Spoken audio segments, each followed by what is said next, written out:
when I was starting out, I would be really excited about a $10,000 a month opportunity. And then, you make $100,000 a month, and then basically you can say no to everything that's below that. But then all of a sudden, other $100,000 a month opportunities seem like a double. You're like, oh my God, this could be huge. And this is where the shiny object syndrome gets really dangerous. But I don't think the shiny object syndrome really disappears ever. I think it's just the opportunities just look better.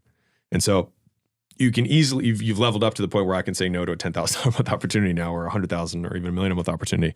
But like, it's still hard to turn down a $10 million a month opportunity. Yeah. Right. And so that's where I think some of the discipline and one of the hardest parts of entrepreneurship is like knowing when to push and knowing when to pivot.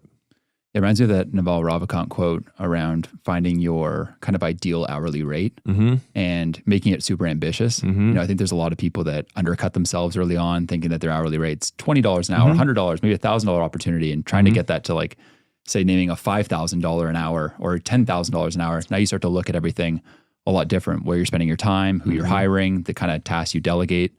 And, I think a lot of entrepreneurs struggle with that kind of self-limiting belief that their time's not worth that much. So they'll just do that extra thing or do that themselves, when really, it's something that they should either pass on, say no to, or delegate.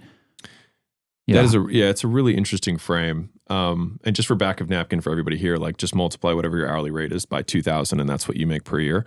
There's a lot of like work smarter, not harder, especially in like the Twitter sphere, which I think is where we first, connected. It's easy to say work smarter, not harder. But the problem is, in order to get smarter, you have to work hard. So it's like you have to work hard to get smart in order to then work smarter, not harder. So like you really can't avoid the hard work part. You get there one way or another.